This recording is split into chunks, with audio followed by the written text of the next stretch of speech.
What's going on, beautiful people? Thank you for tuning in and watching. I appreciate your appreciation of my videos, my rants and my rambles and my whatever the fuck, okay? I don't want to overthink it. We're going to talk about overthinking in this video. And my guess is, as with all good topics, this is going to stretch into a rant. That's my guess. So we'll see. Overthinking. All right. To get some insights on why we overthink, let's go back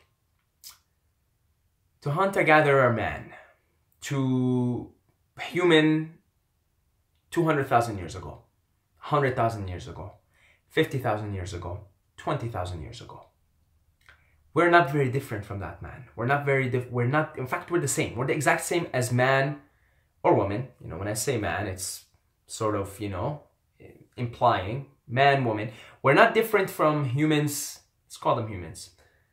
200,000 years ago. You know, I'm pretty much almost identical to an ancestor of mine 200,000 years ago. And so are you. Body-wise, brain-wise, mind-wise, really.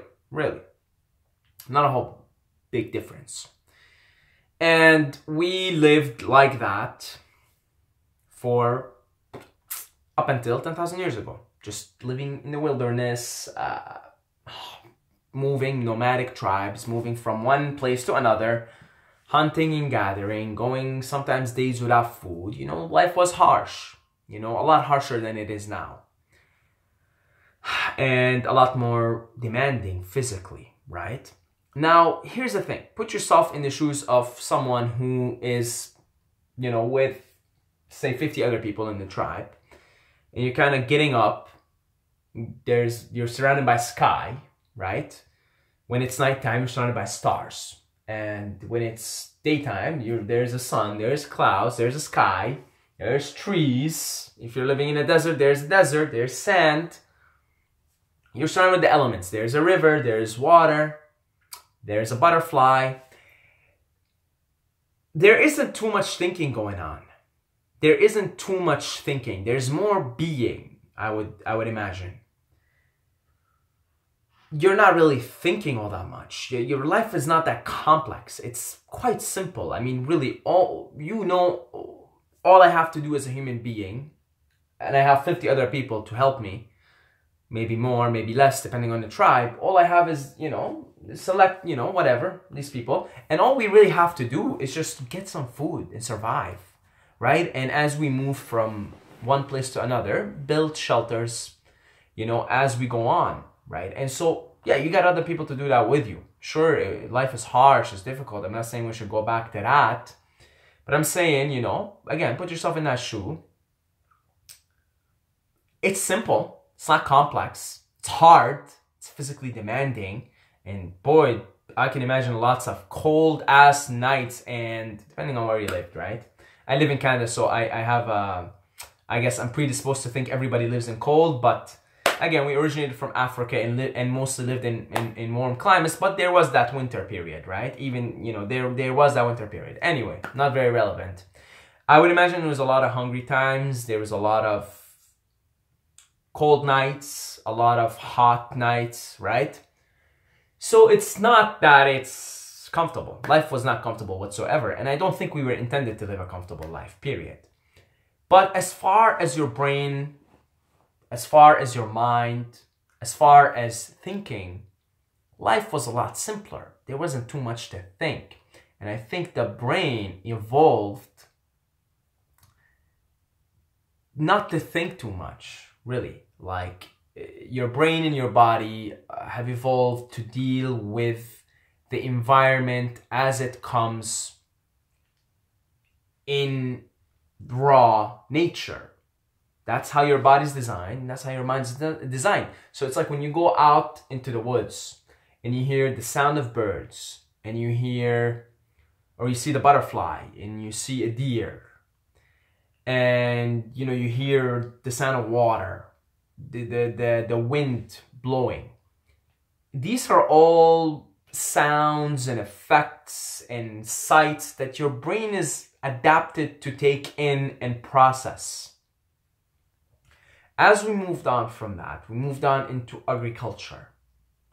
We stopped being nomadic and sort of established cities, lived there, cultivated crops, so we have food, we know we're gonna survive. Essentially, the transition from hunter-gatherers, which is, again, the vast majority of our existence, to sedentary agriculture people enhanced our survival. This is what got the human population to go up, to skyrocket. It was a good step as far as our survival goes, right?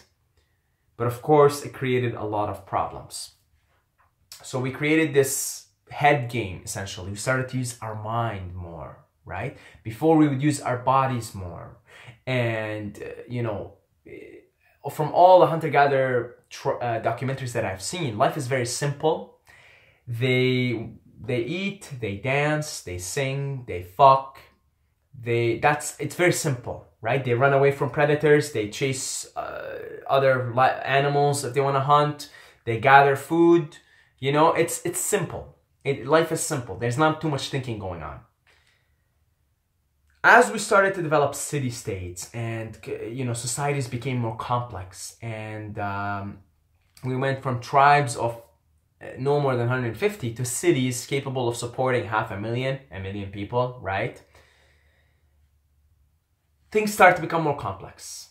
And as we go on, cities get bigger and we need more demands. Now we need more water. Now we need more sewage.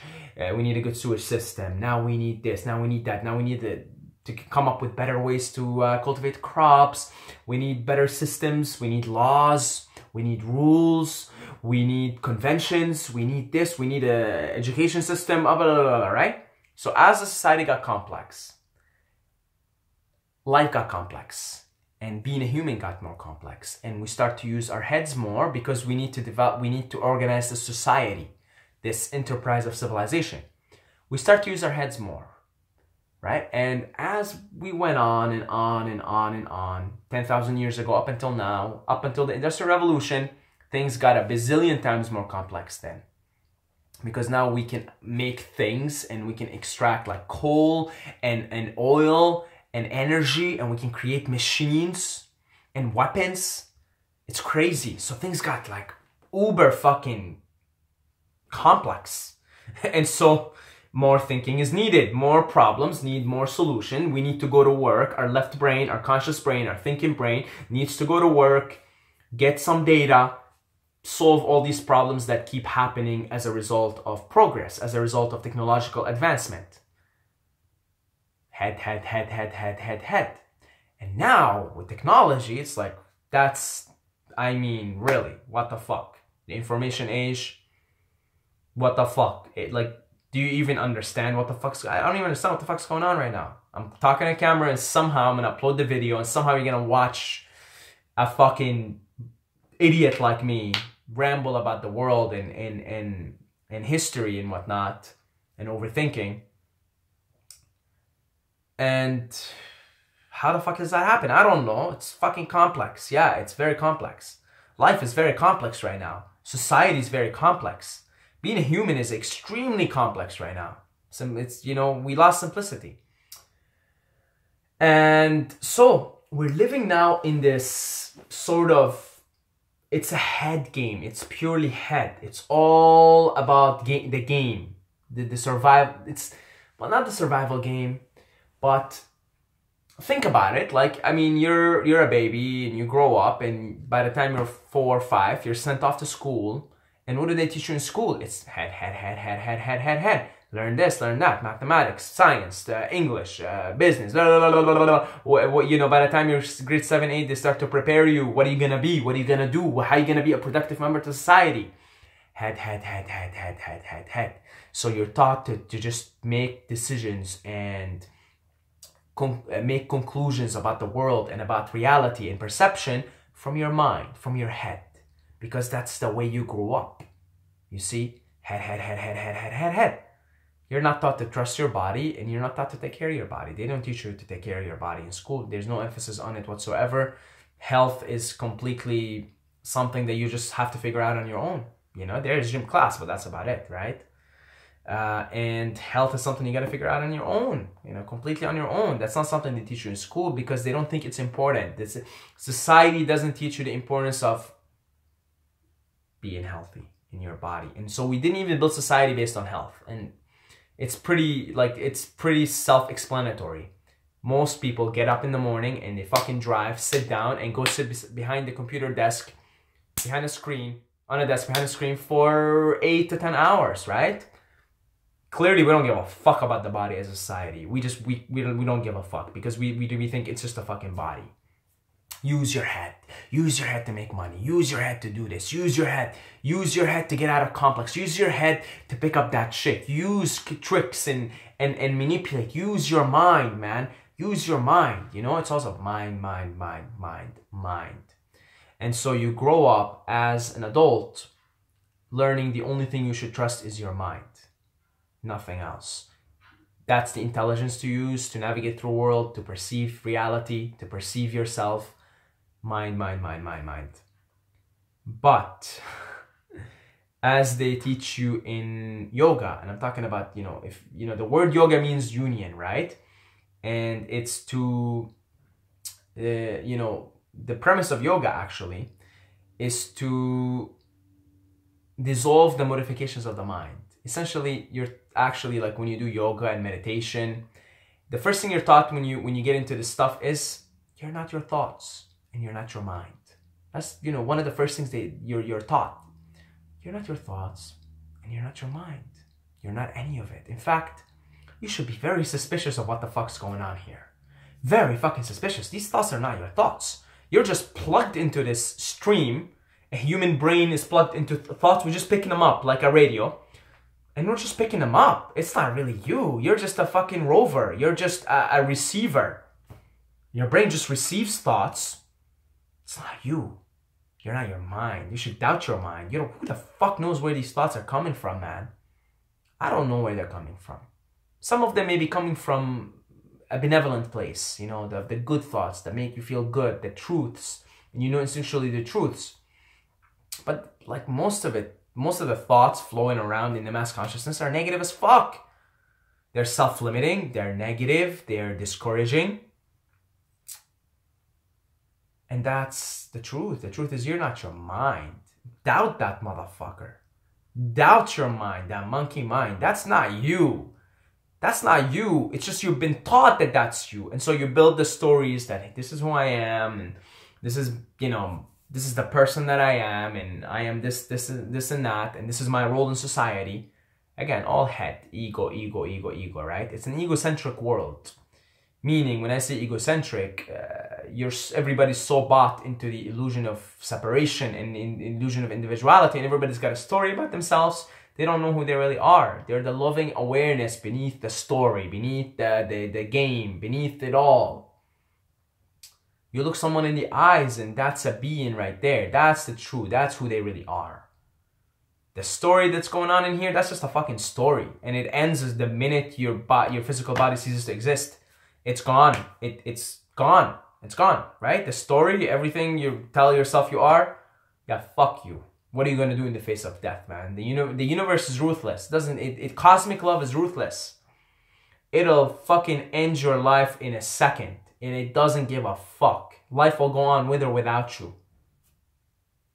Right? So, we're taught to only trust our heads and only trust our minds and only make decisions based on our rational thinking and logical faculty and analysis and tangible evidence. Leading to the problem of overthinking. You know, it took me 14 fucking minutes to get to the problem and hopefully maybe give you some practical solutions here. You know, you know, these are topics that to me, I like to go deep into them because they're fucking complex, man. Like, you know, overthinking is a real problem. Everybody's overthinking because everybody's plugged into this matrix of information. And it's a shitty ass fucking matrix, brother. It's a shitty ass matrix full of self-limiting beliefs and negativity and delusions. That's it. When you're out into this world, into the society, if you're not someone who knows how to fuck to align yourself, you're gonna be swayed by this mass media, this mass consciousness. Not good, man, not good. So, overthinking, that leads to the problem of overthinking. Too many thoughts coming in here, too many stories. You know, I get too many stories about myself. You know, I'm this type of person, I'm that type of person. Well, number one, to get out of the overthinking trap is you must get back with the vehicle that the programmer of this video game, of this matrix, of this simulation has given you. The programmer has given you a beautiful, magnificent, wonderful vehicle. And you're supposed to feel it, and you're supposed to use it, and you're supposed to feel it, man. Feel it, use it, right? This is why it's important to exercise. By exercising, you ground yourself and you feel your body out of your mind into your body. It starts here. If you want to minimize overthinking in your life, get a fucking grip on your physical body. Do something that you enjoy. Don't do something boring. Don't go to the gym just because everybody does it. Go for a run. Go play soccer. Go play basketball. Go do yoga. But do something that gets you that is challenging to you physically, that gets you to be so concentrated on it that there's not much thinking going on, right? Like if you're trying to hold a yoga pose, yeah, like what the fuck, you're not thinking about, you know, what the fuck that person told you or how other people think of you. You're not thinking about that. You're trying to hold the pose, right? And if you're doing jiu-jitsu, then yeah, somebody's gonna fucking try and choke you out. So you better be there, present, defending yourself. And that the primal instinct kicks in. And if you're playing, you know, soccer or basketball, yeah, like you're so into the game, you're so into your body, and everything just happens subconsciously, right? Yeah, there is tactics and everything else, but that's not the main thing, you know? The main thing is you sort of pick it up subconsciously. You're letting your body sort of take over here. You know, you're letting your body do its thing, and you're training. If you're training, your body has to be in there, out of your mind and into your body. And then, you know, the athletes, when an athlete is on top of his game, he's not thinking all that much. Guarantee you, when Kobe Bryant is like fucking hitting everything, and he even said, he's like, I'm not even thinking, I'm not even there anymore. It's just things are happening and everything's going in. Any athlete on top of their game, they're in flow. They're not thinking. It's just things are happening. It's happening, right? I mean, they trained a lot and everything, you know, but you want to get out of your head into your body. So figure out a way, whatever it is, figure out a way. Take care of this thing, okay? Take care of it. That's number one. Number two, dancing. Dancing gets you out of the future, out of the past, out of your thoughts, out of what you think people are thinking of you, which is all illusion and bullshit. I'm sorry to break it to you guys, but you're not all that special. I'm not all that special. We're not all that special, guys. No, people are not constantly thinking about you. They might make a judgment on you, and then life goes on. So I'm sorry to break it to you, to your ego that thinks is in the center of the universe. You're not that special. You're magnificent. You're a magnificent being. You are love. You are light. You are something that is otherworldly.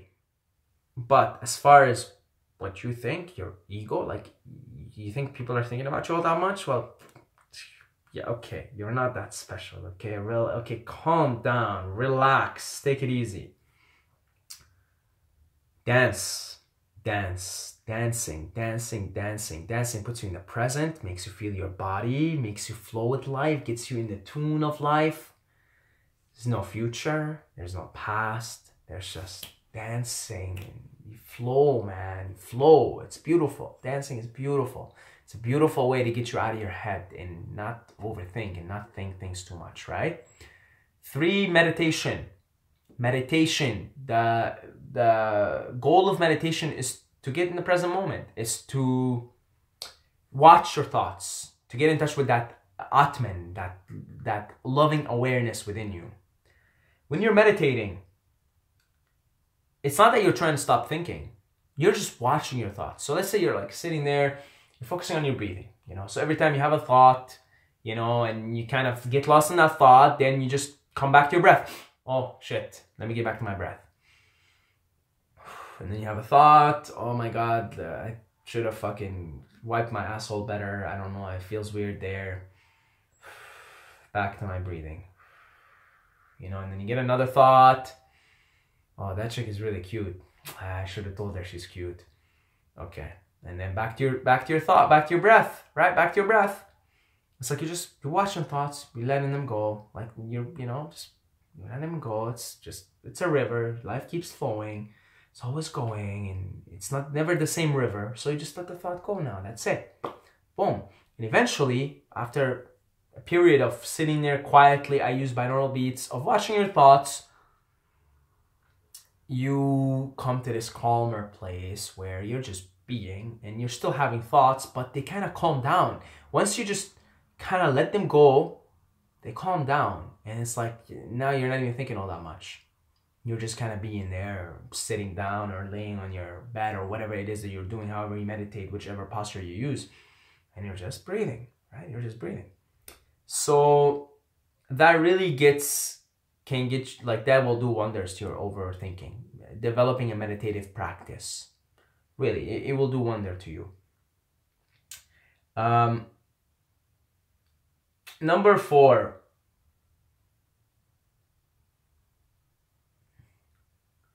A higher perspective.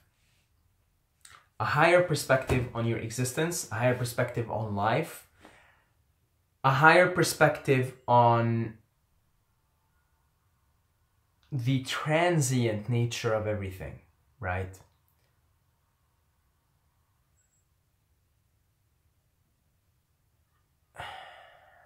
Everything's transient. Everything's always moving. Everything's always changing.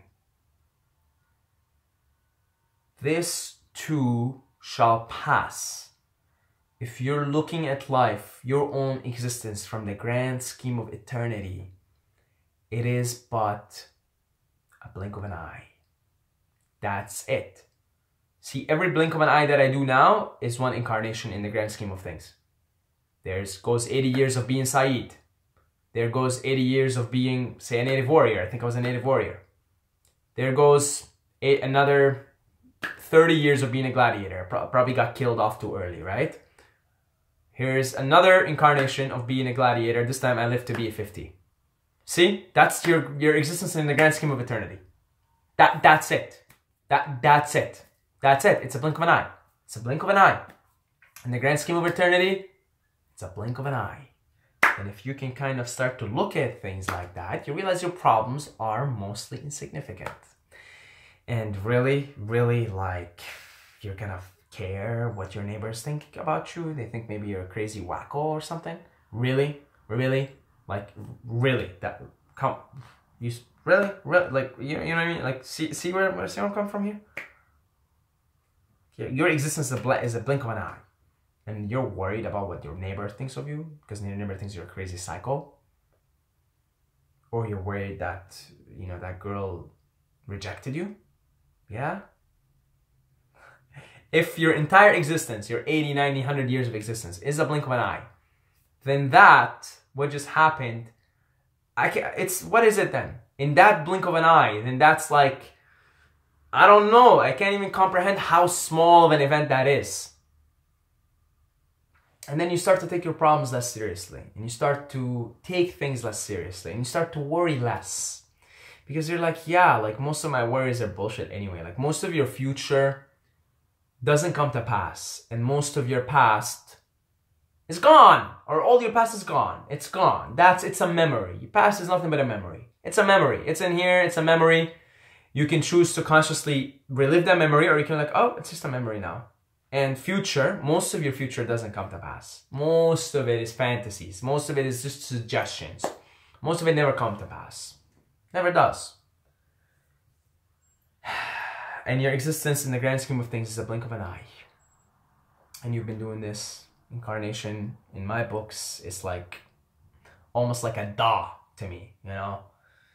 And you know, there's scientific evidence coming up for it. Ian Stevenson's work is incredible on incarnation, but you know, we've been doing this. We've been dancing this dance many, many times, and I don't know how long we're gonna have to dance it, but it's a blink of an eye. And yeah, most of your problems are insignificant. You have no problems. Your mind just creates problems. Really, you have very little problems. I think most people have not too many problems, very little problems. I think the mind, the sea of suggestion, the suggestions they have here creates their suffering, creates their minds, right? It's like somebody who has a really successful business, but can't even sleep at night because he's worried that the economy is going to collapse. It's like, really, you have like, you're making like a killing, like $200,000 a year, and you can't even sleep at night because you're worried that the economy is going to collapse. You're living in some fantasy here. You're not living in the moment. You're not realizing that, you know, most of your fears and are illusions. They won't come to pass. So I think for me, that helps me. That helps me, you know, not take myself seriously and not take my problems seriously and not see them as problems, period. Right? It's just that perspective. And I think that's about it for this video. I'm going to finish it off here. Meditation, physical exercise, a spiritual practice / just a perspective on your existence. A perspective on your existence, looking at things from grand scheme of, from eternity's point of view. Looking at things from eternity's point of view. That could be a spiritual practice, could be a philosophy that you have, something to fall back on as far as, oh yeah, like, right, blink of an eye. What the fuck is that in the blink of an eye, you know? And what was the fourth thing we said? We started off saying physical exercise. We talked about meditation. We talked about a point of view, an eternal point of view, and there was a fourth thing, man. I can't even remember what it was, but anyway, I already said it in the video, so fuck it. Thank you for listening. Thank you for watching. I think I was all over the place in this video, but I'll make more videos on this, maybe more specific pointers on overthinking, right? This is a modern problem. Everybody has that problem around you. Everybody's living in their heads. We gotta lose our minds and come back to our senses. Spend time in nature. That's another thing. Spend time in nature. But anyway, I'm gonna finish off the video here. God bless you all. Love every single one of you guys. But don't forget to subscribe or you're gonna sleep with the fishes.